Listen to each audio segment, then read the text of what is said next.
Good morning, friends, and welcome back to Northlawn. I think this is going to be our last garden walk and talk for the month of April, so I suppose we could call this the April Garden Tour.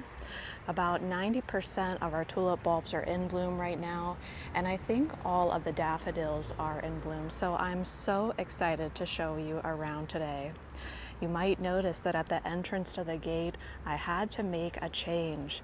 That big, beautiful 9 bark that's been there for about 8-9 years, it struggled to come back to life this year, so I had to cut it back pretty low to the ground, but I'm feeling optimistic that it's going to come back just fine. But let's take a look at all of these stunning tulips in bloom. This vibrant coral tulip that you see all throughout the main flower walk is design impression, and I just love the way it leads you. Oh my gosh, oh Grace, wait, hold on, we're gonna have to cut. Sorry about that. Real life with a Labrador Retriever. I love her so much. But here we have this beautiful stand of design impression tulips. You can see where Grace likes to walk through the tulip bed. I'm going to go ahead and step outside the gate and then walk us through each side of the border. The tree you're seeing in the distance is a prairie fire crab apple, and I got that at Tractor and Supply for about $20, and I'll make sure and get you a close-up on that tree very, very soon. And I apologize for the traffic today. I'm shooting this on a Friday. Here we have more of those design impression tulips. Paul Shearer in bloom, and over here where it doesn't get quite as much sun, we're still waiting on the Jimmy tulips. We have a sprinter boxwood right here, a gold splash euonymus, and the perennial right in front of that is a feverfew. I have different areas with catmint throughout all the different gardens just to kind of tie that perennial into every single garden. We have both Paul Shearer and Continental in this garden, so I wanted to show you them side by side because from a distance you can't quite tell that there is a difference, but Continental is on our left and it has more pink in it. Paul Shearer on the right, and it really is a true eggplant, almost a black tulip, and I really love that. Down below that we have a shorter tulip called Princess Irene. Last week I said I didn't really love Princess Irene, but now that she's pushing up just a little bit more from the ground, I really do enjoy the way that she looks. Back there I have her paired with Cragford, and we have some Woodstock Hyacinths and some Barrett Browning Daffodils also. I have some alliums running through the garden and some variegated liriope. Some Baptisia is popping up along with some variegated iris. There's some old-fashioned bleeding heart in the back, and running up these trellises I have false hydrangea vine. I also have 3 winter berries that aren't doing very well, and I might go ahead and replace them with something else. We also have ranunculus all over the borders. These are orange and merlot ranunculus. Lilies popping up all over the place with some penstemon. And down here we have Jimmy tulips with some Woodstock hyacinths that are starting to go over. I'm not sure, what do you like better? Continental, which is here, or Paul Shearer, which is here? I really can't decide. We've got some peonies in this area, more alliums and lilies, meadow rue, and then how about this beautiful stand of Brunnera? I put this in the garden last year when it was really hot and it really struggled to get established, but I am so thankful to see it blooming now. I just love true blue in the garden, and we have lots of Amsonia to enjoy over by the garden library. It's just starting to push blooms at the moment, but let's head back to the other side of the main flower walk. Underneath this limelight hydrangea, I have a stand of Jimmy and Princess Irene tulips mixed with Continental and Design Impression, a stand of catmint in the front of that. We have some irises from the old house that we used to live in. We used to live in an old hardware store that was converted into apartments. Back behind that, we have 3 different Weigelas, and they should be blooming in about 2 weeks. I'm trying to repeat boxwoods throughout the border. I need to get maybe at least 1 more, and hopefully then we'll have that repetition that I'm going for. Incredible hydrangea right here. Snowball bush in the background with some forsythia that I propagated over the course of our time here at the property. The prairie fire crabapple, I think, looked its most spectacular in the silent garden tour with Grace. If you haven't seen that, I would recommend tuning in just to see that tree in full bloom. But I'm really just trying to repeat the same plants over and over here. You'll see some geums and some foxglove amongst the planting. This peony, I'm a little bit worried that it got buried too deeply with mulch or maybe soil when I was planting all the bulbs. We might have to lift that up later on in the growing season. I divided my lady's mantle and tried to make this drift a little bit bigger than it has been in past years. Once again, just using that same exact tulip over and over again. I ordered 200 of each tulip. Beautiful to see that bleeding heart in the background. Returning from 2 years ago, we have La Belle Epoque tulip, and I sure don't mind seeing her beautiful face again. Grace has dropped her tennis ball over here in the garden where we have some catmint, yarrow, ranunculus, and then I'm going to keep this a secret because it's going to be coming out in a vlog either before this video or after. I'm never really sure how that's going to work out. Moving right along and past the stone rug is an area that we're going to need to work on. I think here we're going to repeat the secret plant that I'll show you in an upcoming video, or we'll just add in some more catmint, but it does not feel right to not have anything repeating right there. But here we are at the book nook, where we have 10 incredible hydrangeas enclosing this private seating area. It's not exactly private yet, but in 3 years' time it sure will be, and that will be fantastic. In these pots from Henry's studio, I have Frizzle Sizzle raspberry pansies and Princess Irene tulips. We did also have Big Love tulips in these pots, but I decided to pop those out. I didn't think it was necessary to have the pink in here as well. You might be able to see that it started to sprinkle outside, so we might have to take a quick break. But here we have Pink Charm Daffodil. I was drawing a blank there for a moment. 200 Pink Charm daffodils lining this area, and I did notice that it is quite weather resistant and long lasting. I can't say the same for Barrett Browning. Of all the daffodils that I've ever grown, I'm least impressed with Barrett Browning. It was only lasting about a week.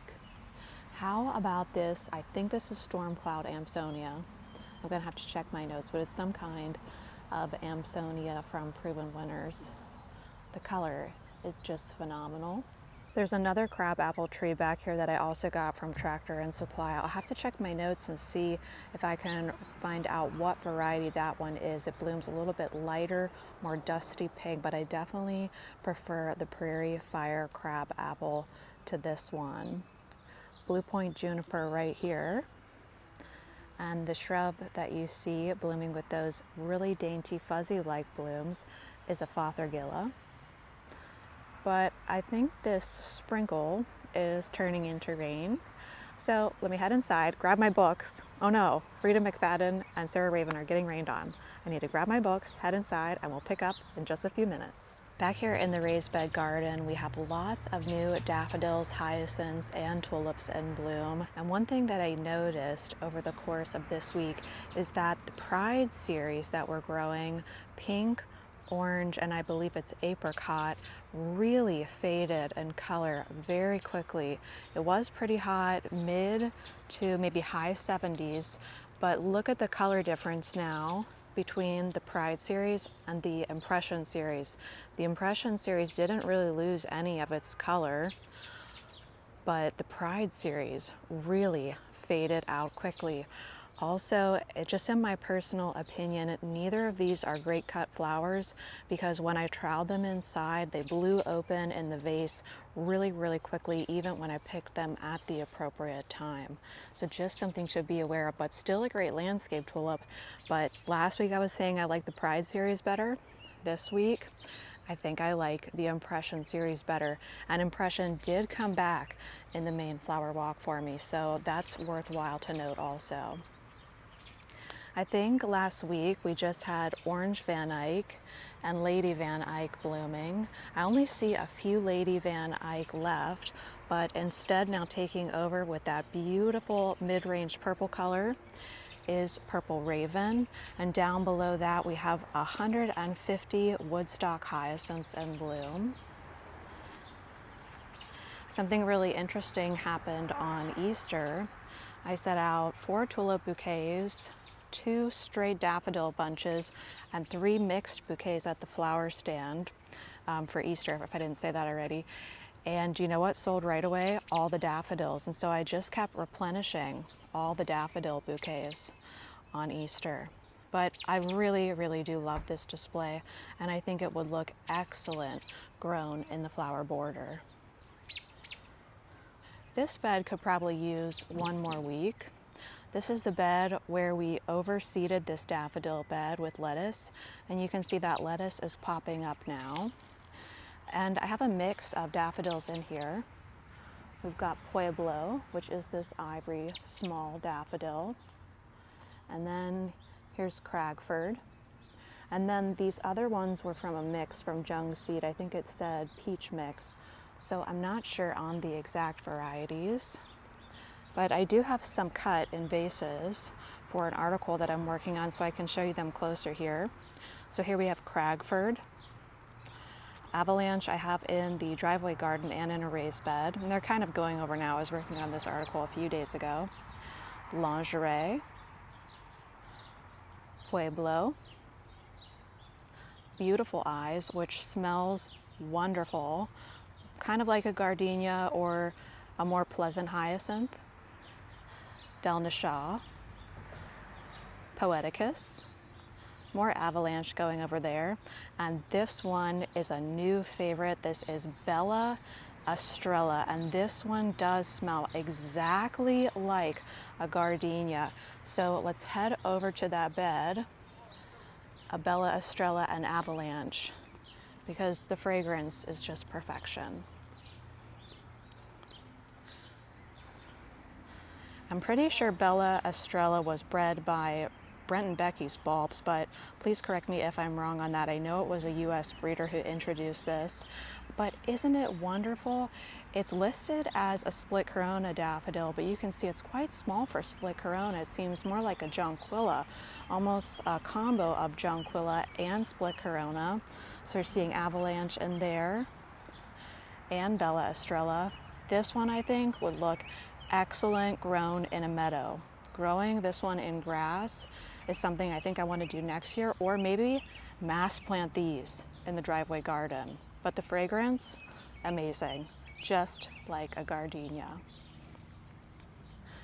So here we have that bed of lingerie daffodils and corsage lilies. You can really see the lilies coming on now. The other daffodil beds I'll be overplanting with dahlias. But look how many lingerie daffodils still remain, and I was able to sell 5 bouquets from this bed on Easter. You can't even tell any are missing. You know what, friends? I think we're about to get a big storm. It's a good thing that we're doing this tour today. I don't know what things are going to look like tomorrow morning. But here's one more look at the raised bed gardens before we start to switch things over. Back here this year, I really want to focus on an easier way to switch these beds. So I'm really going to lean heavily into overplanting and interplanting between the bulbs that are already here. I don't have any intention to clear away the bulbs, just work around them. So let's see how that goes. So let's walk down here. The Muscari River is looking great. It looks a little bit more impressive from the other side. This is Valerie Finis Muscari, It starts out as a light blue Muscari, and then as the time goes on, the base turns a dark blue, and that upper part of the Muscari remains light blue. So it does appear to be a two-toned Muscari later on in the growing season. This is so funny. Grace loves to sit right here, and it's right next to her statue. Look at her, she's so sweet. But we had a bunch of minnow daffodils running along this section of the garden last week, and they have since passed, so I cut them all back.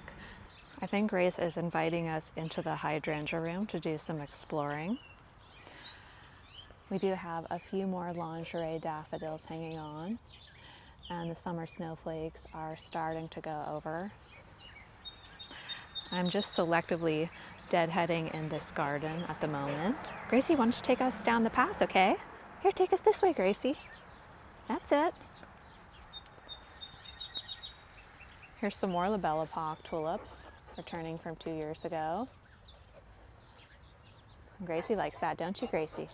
I did prune up the cryptomeria this year, and I really like how you can see underneath it and through the main flower walk. Come on, Gracie, you want to go get Cookie? Go ahead, you lead the way. Gracie, lead the way. I'm going to get Grace a cookie inside, and then I'll show you what the driveway garden is looking like, because I really need a plant recommendation over by our flower lady. Here we are in the driveway garden. Last fall, I really tried to pare down this garden in terms of the number of types of plants that I was using, and I just divided a lot of plants that I already had around the garden. So here we have lots of things that flower in shades of light purple: catmint, serendipity, and millennium allium, purple irises. Now, I really would love your help with something. You might recall that we used to have, and we still do have, 4 dwarf butterfly bushes around our flower lady's feet. But every single year, these butterfly bushes and the ones that I have in the back near that crabapple get mealybugs so badly, and they almost always die back to the ground. So they're not really functioning as a shrub, they're functioning as a perennial, which is not what I want around our flower lady. So I wanted to get a pink deutzia, a dwarf deutzia, for around her. And when I went to the nursery, they had 5, which is exactly how many I need. But for some reason, I hesitated in buying them. I decided to wait. And when I went back the other day, they were all gone. So I'm looking for something that's exactly like deutzia, but maybe that flowers for longer. I think I would even be willing to do an annual at her feet, something that's about 2 feet tall, no taller than that. Let me show you how our instant hedge is looking. This one is looking great. I still have just a few things popping up from before I did the renovation, some older tulips, you can see some ferns in there, but overall everything has come back so nicely up here in the front. Well, friends, I think that brings us to the end of today's garden tour. I'm so sorry if it was a little bit noisier than normal, but like I said, I think I'll come back here in 2 days after we have that big storm and do a nice, quiet Sunday morning tour. I want to wish you all a wonderful day out there in your gardens. I have multiple vlogs coming out this week at 7 a.m. I'll see you sometime soon. Bye, friends. Here it comes.